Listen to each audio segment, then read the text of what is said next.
Vineet. All right, 12 Newsix has also exclusively spoken to Pawan Kumar Jalan, who is the maternal uncle of Atul, and he has made some big revelations. He has made allegations of an extramarital affair and said that Atul's wife did not like him at all. साथ हैं अतुल के मामा पवन कुमार जलान हैं, से बात करते हैं। आपके भांजे ने सुसाइड कर लिया, शादी को लेकर जो है उनकी पत्नी से नहीं बन रही थी और पत्नी पर कई गंभीर आरोप भी लगाए हैं, केस भी चल रहा है, क्या कहेंगे? ये शादी जो हुई थी हमारे भांजे की, ये शादी.com से हुई थी और ये फरवरी में बात चली थी और हम लोग को देख समझ के शादी बात हुई थी। और लड़की के जो पापा तो उनकी हार्ट की बीमारी थी, कितने सालों पहले से थी। वो लोग चाह रहे थे कि जल्दी से मतलब बात चली है, तुरंत जल्दी फटाफट शादी हुई है।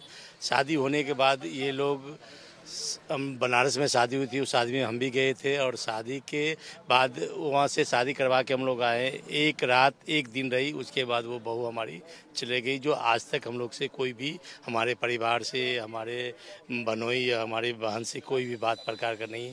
हमारा छोटा भांजा जो सीए विकास मोदी जो है, उनसे भी कभी बात नहीं हुई है। उस पर भी ये आपस में इन लोग की माने टर्म शुरू से ही अच्छी नहीं रही है। वो शायद कोई गलत फेयर था या क्या फेयर था, ये इस बात पे हम नहीं बता सकते, लेकिन ये भी सुनने में आया वो कोई लड़के से फेयर थी। लड़की खुद शादी करना नहीं चाह रही, लड़की के मम्मी पापा ज़बरदस्ती इनकी पैकेज इनके ये देख के इनके साथ संबंध जोड़ा गया। यानी कि लड़की जो थी वो किसी और से अफेयर करी थी, वो नहीं चाह रही थी कि अतुल से शादी हो, लेकिन घर वालों ने शादी घर वालों ने इसलिए शादी कराई कि उनके पापा का वो एम्स उनका इलाज चल रहा है, वो भी आप देख सकते हैं।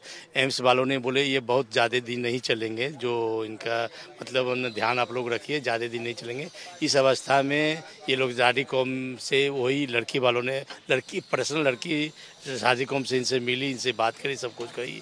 इनके बेंगलोर जाके पैकेज इनका सारा चीज़ देखी समझी, तो नहीं दिल्ली जाके इनका पैकेज गया, जो देखने के बाद वो लड़की ही इनसे संबंध जोड़ी, तो फिर इसके बाद बड़ी बात कर रहे हैं आप, कह रहे हैं कि लड़की के किसी से पहले अफेयर था, वो शादी नहीं करना चाह रही थी। जो मेरे को सुनने में आ रहा था, वो लड़की से किसी अफेयर चाह रही थी, इसको लाइक भी नहीं करती थी। हाँ, हनुमान में ये जो गए थे, मोसेस कहाँ गए थे, वहीं से मतलब इनके साथ वो बेहद गाड़ी मंगाना, वो मंगाना, इनके साथ नहीं जाना, इनके साथ नहीं, मेरे भांजे के साथ ऐसे मतलब हमको मिला था। दोनों के बेटा भी हुआ अतुल को, और उसको भी आप लोग से क्या मिलने नहीं दिया? नहीं मिलने, बेटा से हमारा वो बोला जाता था, जब भी जाता था कोर्ट नहीं हो तो आप दूर से ही हमको दिखा दो। उनको एक बार भी ये डिवोर्स का जो 2 साल 3 साल चलता है, एक दिन के लिए भी उनको नहीं दिखाया गया। और मतलब उनको बार बार खाली डेट पे दिया। वो जज साहिबा ने बोली, एक दिन वो अंदर बुलाया, मेरा भांजा गया था, तुम 5 लाख रुपया मेरे को दे दो, मैं ये शादी को, ये केस को सेटलमेंट करवा दूंगी। तो वो बोले कि पैसा, मैं एटीएम तो नहीं हो जो मैं पैसा निकालने का, मैं कहाँ से दूँ? बोला तुम्हारी सैलरी तो बहुत अच्छी है। तो ये बच्चे की परवरिश के लिए 40,000 रुपया पे कर रहा था मेरा भांजा।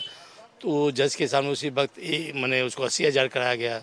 तो उसमें हमारी बहू बोलती है कि इसको 1 लाख करवा दीजिए, इनको कभी, इनकी पैकेज बहुत अच्छी कमाई है, तो देख के, तो बोले मैं कहाँ दूँ? बोला इससे बढ़िया नहीं है तुम सुसाइड कर लो।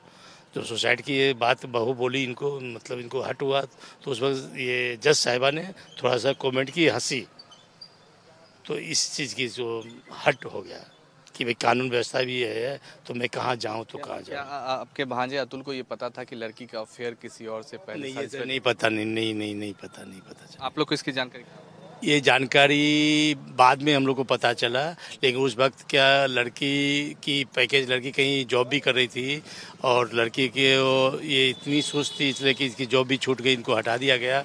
मेरे भांजे ने उनको पढ़ा के वो करके, इंटरव्यू देने नहीं आता, कैसे इंटरव्यू देता, उसको ट्रेंड करके उसके बाद अच्छे पोस्ट पे उसको जॉब दिलाया और उसके साथ बहुत कोऑपरेट करता था। माने कोरोना के टाइम में जो इस तरह की वो चल रही थी, तो उनके यहाँ कुक, उनके यहाँ सारी व्यवस्था थी, कुछ नहीं, दोनों जॉब करते तो जॉब का था, तो कुक वगैरह वगैरह सारा था, उसको हटा दिया गया था। तो उस वक्त हमारे भांजे से हमारी बहू सारा काम करवाती थी कि मैं काम कुछ नहीं करूँगा, मैं ये नहीं करूँगा, वो बर्तन भी मांजता था। शादी के बाद भी जो लड़की थी उससे क्या, उसके पहले से जो अफेयर चल रहा था, लड़के से बातचीत या मुलाकात चल रही थी कि लड़की के पापा जब तक थे बहुत अच्छा चल रहा था, बहुत अच्छा था, पापा इनके बहुत अच्छे थे और बहुत हम लोग उनके पापा को लाइक करते हैं। आज भी बेचारे स्वर्ग में हैं, बहुत अच्छे। पापा के इनको गुजरने के बाद इनकी मम्मी पूरी उसमें आ गई और वो मेन हाथ इस घर का बिगाड़ने का उनकी मम्मी का था। तो क्या लड़की चाह रही थी कि वो जिससे अफेयर कर रही थी उससे शादी कर ले और आपके भांजे को डाइवोर्स? ये बात नहीं, ये सिर्फ इनसे पैसे के लिए ही कर रही थी। जितना वो हो रहा था बात पैसे के लिए हो रहा था और उनसे पैसा भी मांगा जा रहा था। 2 बार मेरे भांजे ने उनको पैसा भी दिया, फिर बार बोलो अपनी वाइफ को बोला कि हम बाबू कितना बार बार दें, माने ये तो अच्छी बात नहीं, जो लिए वो देना नहीं, आपको देना ही पड़ेगा। इस बात को हट करती थी, उस हट पैसा नहीं मानते थे वो, कोई बात लेके टेंशन वो वगैरह वगैरह करती। फिर डिवोर्स का मामला उन्होंने उसकी मम्मी को और नहीं देता तो तुम ऐसे कर लो वैसे कर लो, ये सब हम लोग के सामने आया था मामला। और ये उनकी मम्मी का ही, लड़की की मम्मी का ही मेन वो। तो हमारे साथ है अतुल के मामा, जिनका कहना था कि जो बहू थी इनकी वो उसके कहीं किसी और से पहले, शादी से पहले अफेयर था और यही कारण था कि अतुल को वो बिल्कुल पसंद नहीं करती थी। इसके बावजूद जो है जो शादी हुई दोनों की और उसके बाद दोनों की शादी के कुछ दिनों के बाद ही अब जो लड़की थी वो वापस अपने मायके चली गई। और कहीं ना कहीं जिस तरह से आरोप इन लोगों का है कि जो लड़की की माँ है उसका भी काफ़ी अहम रोल था लड़की को कहीं ना कहीं जो डिमांड किया जा रहा था उसको लेकर। कैमरा के साथ शक्ति, India news. All right, SIF members and Atul's friends are organizing